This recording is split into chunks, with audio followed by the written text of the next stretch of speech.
All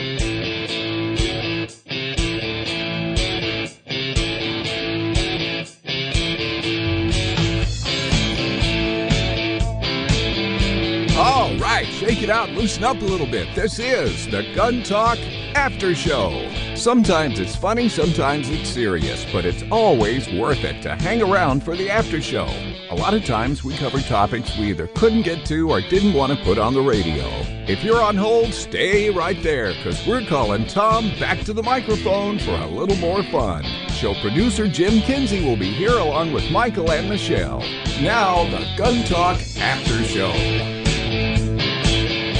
All right, we are in the after show now. Tom Gresham here, and because you can't hear me, you can't call in. But a lot of folks have. We have Tom, Marciano, and Marie. Don't go anywhere, guys. We're going to get to all of you, okay? And right now we have Jim and Michael are with us. Michelle took the day off for Father's Day, which seems appropriate. It works out. How you guys doing? We're doing great. I didn't even realize Michelle was a father. Yeah. You know, it's just one of those things that doesn't come out that often, but once a year we get to find out. So there you go. And we miss her. We'll miss her dearly today. That's right. And when she gets back, she's going to hurt you. You know that. Oh, yeah. Historically speaking, yeah. That's right. Exactly right.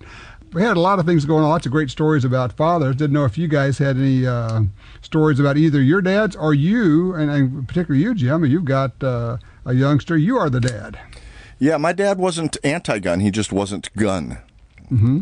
He was kind of neutral. So my exposure to it was early 20s, working retail. Just thought it might be smarter to possibly save my life carrying around the cash the company had me carrying around. And then when I moved away, I didn't see a need for it anymore. And then I got involved with this radio show called Gun Talk. Yeah. And you basically warped me from that point Ruined your forward. life there. Things have never been the same.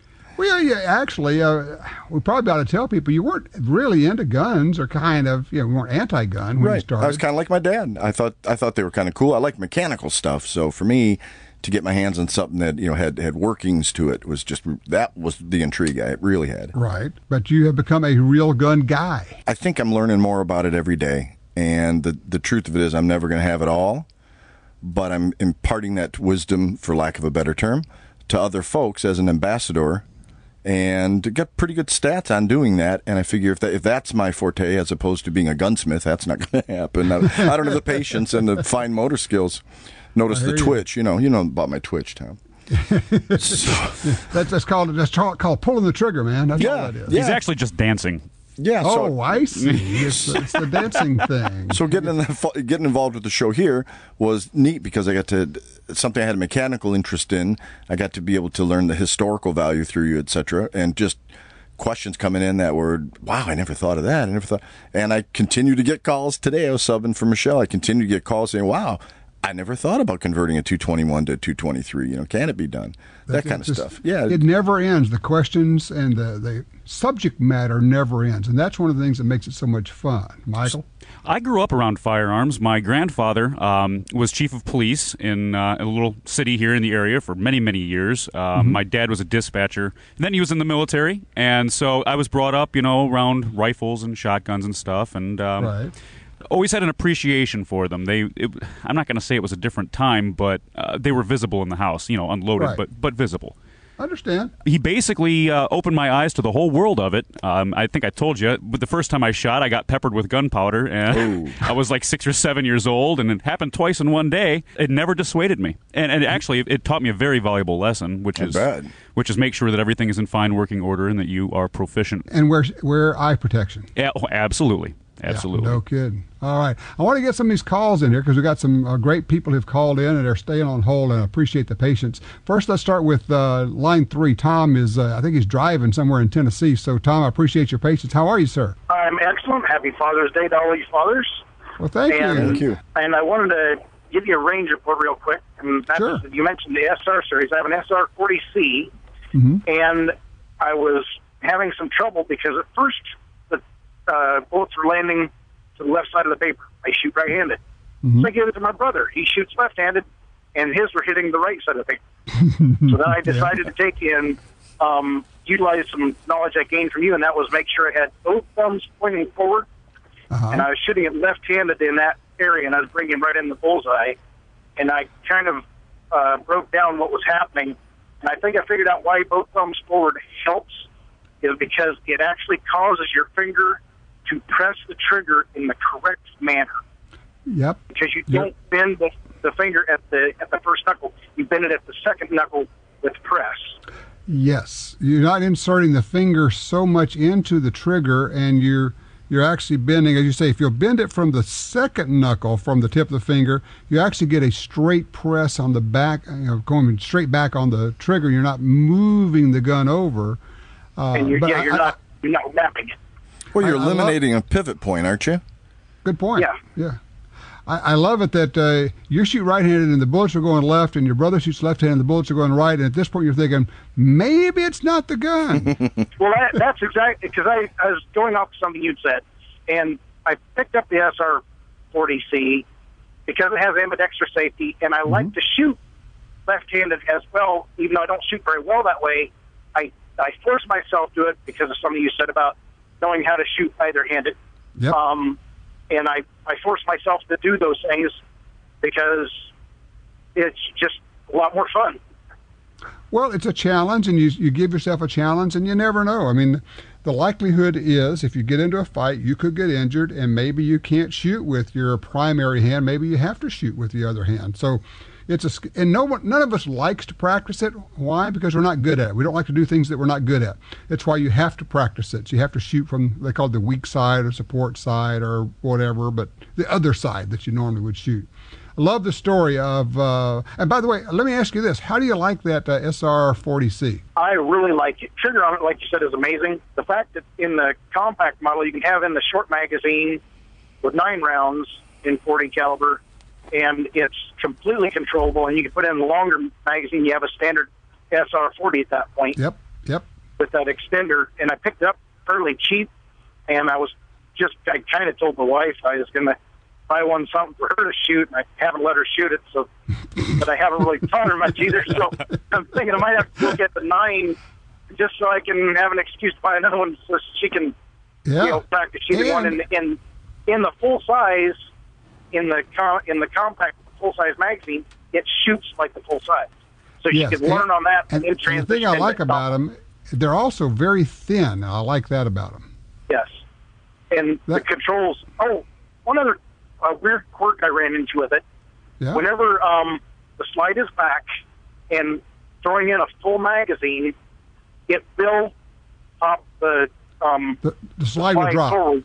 I've had pistols that will do that, and it's not even necessarily that particular brand or model. It's just some pistols, and there's something about the disconnect or whatever the catch is.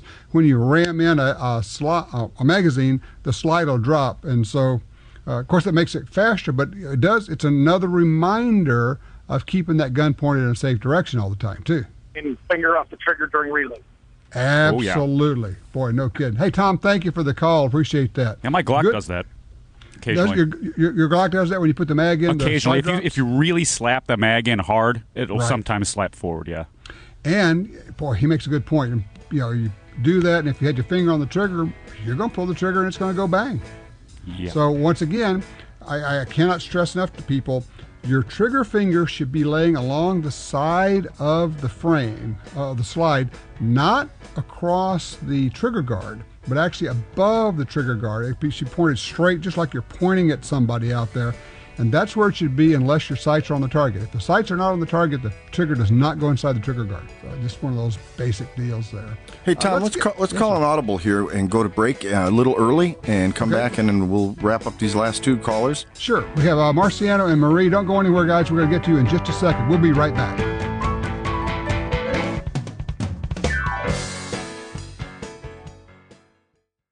TopGunSupply.com carries a large selection of fine firearms and accessories. Get all the parts you need for your Sig Sauer, HK, and Glock pistols. Grips, screws, recoil springs, sights, barrels, magazines, holsters. The list goes on. Our knowledgeable sales staff, professional service, great prices, and super fast shipping are here to help you. Check us out today. TopGunSupply.com. TopGunSupply.com.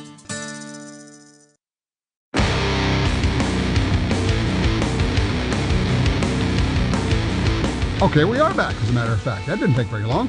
Okay, let's go first up to line 1. Marciano's with us out of California. How you doing, sir? good, sir. How are you? Happy Father's Day. Thank you. Same to you. Thank you. I have a couple of questions, actually. A basic question, not a fancy one like the last caller. That's okay. I'm pretty new with this thing, so I'm looking for a weapon for self-defense. Not for a home defense, and I was thinking about like a handgun or a shotgun. What I'm thinking also about is how to store it, and then I have a couple of kids, and I'm scared like play around with it. Sure. Yeah. No. It's good to be aware of that. That's a great great question. Yeah. I love my kids. And then one more thing, because I'm pretty new at this, I need like if you can explain it to me, like the requirement, the license, and how to get it. Between the handguns and shotguns. Right. And one small question also, like I need to practice with my new weapon, right, sir? Right. So what about the bullets? Which one is it? Like for like I'm for new people with a gun or firearm. Which one is cheaper? Which one is easier to handle? Those kind of good stuff, sir. All right, let me start out this way. Marciano, what you're going to need to do is take a class, and shooting ranges around there or gun stores will be the place to start. You go talk to them and say, like, do you have a basic pistol class or a basic, I would probably say a pistol handgun class. Take the class because they're going to explain a lot of this in real detail. They'll start simple, and this is a revolver or this is a semi-auto, and let you kind of look at each one and see what you think. I'm thinking for a self-defense gun for the home, when you have kids in the house, and my suggestion is to go with a handgun, and this is why. With a handgun, you can lock it into a locking box more easily than you can lock up a shotgun and still have it available. And they have these nice little Gun Vault is a brand, but it's a metal box. You can put your handgun in. It locks up. The kids can't get to it, but you can still open it up and get to it if you need it. And my rule is, if it's not in my direct control, it cannot be loaded in the house. And direct control means I'm in the same room with it. If I'm not in the same room, it can't be loaded in my house. So that's my deal, unless it's in a locked box like this. So I'm going to suggest, because if you go to a class, they're going to explain ammunition, different kinds of bullets, what kind to use, how to match the right caliber to the caliber of gun you have, that type of thing. So if you'll check around with some of the shooting ranges or gun stores in your area, they will be able to help you out and get you into a class. And usually it's just a one-day class. A lot of times it's done on a Saturday, so you can go, even if you're working, if you've got Saturday off, you can do that. And sometimes they do them at night. Take a class, maybe rent a gun or get with an instructor and try a few guns. And at that point, after you've had a little bit of training, then you'll know a lot more. You'll be able to make an informed decision because now you'll know what you like and what you don't like. It's not a good idea, I don't think, just go buy a gun and then start learning about this. Better to learn on the front end so you can make up your mind and go, oh, yeah, I like those, but I don't like that. And then you make a good call, okay? That's right. Okay, good deal. Thank you. All right, listen, I wish you luck with it. I think it's going to go well. The main thing is to get some training. Let's talk to Marie on line 2 while we're here. Hey, Marie, how you doing? Well, happy Father's Day, Mr. Gresham. Glad Thank to you talk so to much. you. My goodness, I've been a fan of yours forever and ever. Amen. Oh, thank you, dear. And you asking about Father's Day stories. Well, I was one of the most blessed people on earth. I grew up with an older sister, 2 younger brothers, a younger sister, and a young brother. Wow. And my dad has us doing BB guns and learning gun respect. And the idea being a high school graduation, we each would get our choice of a shotgun for a present. Cool. Wow. Yeah. Well, my brother got his 410 single-shot hammer action when he was in junior high, but he was a boy, and back then that made the difference. But eventually along the line, I got my choice of a shotgun. And for the first time in his life, one of his children said, "No, Dad, I want something other than an automatic shotgun. Okay. I wanted a pump gun." because I knew myself. I knew if I had that trigger and something was in the air, I was going to go bang, bang, bang. But if I had to, I just had it in my head that if I had to go bang, pump, before I went bang again, that split second was going to make me stop and look. Okay. Well, my father, for the first time in recorded history, borrowed something from one of the people in this small town. The local druggist had a pump shotgun, which happened to be an Ithaca, which was what I had wanted. Oh, okay. First trip out, my father, my two brothers, my older sister, and our two hunting dogs went out. We're talking winter. We're talking snow. We're talking cold. I hate cold. But we got tromping through the brush, and the dogs were busy, and about that time, a pheasant got up, and another one right behind him, and guess who did a double? First time ever had that shotgun in my hands. With a pump? with a pump? Yes, a 12-gauge pump, 30-inch barrel. Wow. So on the way back, after my father picked his jaw off the ground, on the way back into town, he said, okay, go pick out your gun. And I went up to the local coast-to-coast store, and I have just published my first book, a mystery story for kids, set in the 1960s. And in the story, as I wrote it, I brought up guns and hunting and shooting. And the gun, the book, Trestle Over No Name Creek, has taken off like gangbusters because I recount the story of going up to Ted Fred's coast to coast and having him go down the list of guns. He had to climb up on a ladder. There was this lineup of guns up on the rack, and everyone he touched, here's this 14, 15-year-old girl naming the guns, and I'm standing on the floor. And that became part of the history of that little town, and that's when I got my Ithaca Model 37 12-gauge pump. And just a couple months later, we out hunting, came over the brow of the hill, headed down into a bog. The dogs were going crazy in front of us. 3 birds up. I went one to the right, or one to the center, one to the right, and one to the left, and we picked up all 3 birds. And my father complimented my brother Emil on what a good shot he made. And of course, Emil said no, and he complimented Herman. Herman said no. So my father, very exasperated, said, well, who shot? And I very hesitantly, embarrassedly, held up my hand. That ended the conversation about a girl and a pump gun. So you got a triple on pheasants with your Ithaca Model 37 pump. Yeah. Yes, sir. That is 30-inch barrel, ray bar sight. Yes, sir. Marie, let me ask you. You mentioned a book you wrote. What's the name of the book? Trestle Over No Name Creek. Trestle Over No Name Creek. It recounts the story of junior high kids in this small town and the friendship of a dark-skinned old man who took the time to be friends with us kids. And I have just published the first book. It's going to be a 3-book series. Book 2 will be coming out in about 6 weeks. Book 3 will come out, I wouldn't promise before Christmas, but it will be a 3-book series. It has guns. It has kids, it has manners, it has hunting, and these, that was a different time. But we don't need space cadets and flying witches and magic this. It's a whole new world to help these kids learn the world their parents grew up in. What's the age that you're aiming at with this book?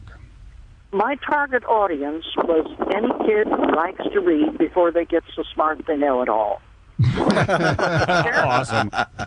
The parents and grandparents are the ones that are buying it, and I have one of the very well-restaurant people here in town reading the book to his son at night.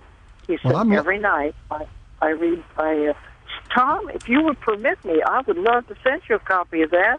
And I'd just be thrilled to pieces. If you'll have your man give me an address, why, I'll see that you get a copy. We'll do that because I see it's on Amazon and Barnes and Noble. I'm looking at it there. That is great. Yes, sir. and I'm very blessed. It has taken off quite well. It was a local publisher. He was a businessman who had a heart attack, drove him out of his profession. He'd written a book. He thought, oh, heck, I'll just get this puppy published. And, of course, that's a lot easier than it sounds. So he studied the publishing industry, and I am one of the 6 or 7 local writers that are now published under Franklin Scribes Publishing House. Well, I'll tell you what, Marie, if you'll hold on, we're going to put you on hold, and we're going to finish up here, and then we'll pick you back up, and we'll get you an address, and you can. I'd love it if you could send me a book. Cool. All right, we'll do that. Don't go anywhere, Marie. We'll get back to you in just a second. Great stories, guys. And we've talked about this between ourselves before, of the guns we pass down have family stories in them, don't they? Oh, absolutely. Especially, you take care of something like that, like you said, it'll last generations. Yeah, exactly. Well, and then the stories. I mean, I love this. 1965, she shoots a triple with a pump Ithaca, which is Model 37, great shotgun. And that stays with you. I mean, I remember. Don't you remember? Everybody's got shots they made that you remember, and you go, man, that was a good day. I made a great shot. I've never made a good shot in my life, Tom. Well, there's that. I just suck. I doubt that. Yeah. I doubt that a lot. I don't know if you've seen my cell phone or not, Tom, in the past. I got a picture of my daughter, first milk jug she hit with a .22, a single-shot cricket. And she's beaming from ear to ear, and to hear her tell her friends' stories and other relative stories and stuff, it's a lifer. It's something she'll have forever, and she's still beaming, just a different way now. Exactly. That's it. And boy, when you can, and I love the fact that we have so many young girls shooting. Mm-hmm. By the way, I just heard about a 3-gun match just for women, going to be October 31st in Georgia, and I think we're going to go to that and cover that for the TV show. So, nice excuse, Tom. Yeah, that's it. We're going to go. We're going to show the girls shooting the rifle, shotguns, and pistols, and doing all the action stuff and running and gunning. So that's going to be fun. I hope they ask you to sit in and they embarrass you. Yeah, they can all beat me. I'm telling you, those girls, women know how to shoot. Oh yeah. Oh, have you seen the T-shirt that says "Shoot like a girl"? If you can. Yeah.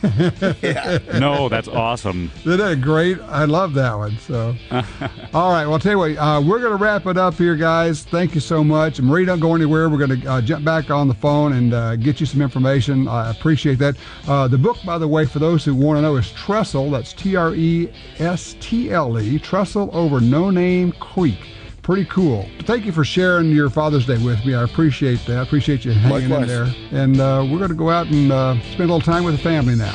You enjoy yourself, Tom. We'll see you soon. All right, take care. You've been listening to the Gun Talk After Show. It comes up after the regular radio broadcast right here. You can download it on your pod, or you can listen to it right on your computer. This is where Tom, Jim, Michelle, and Michael hang around and have a little more fun doing what they do best, talking about guns. Check us out online at guntalk.com, and we'll see you back here next week.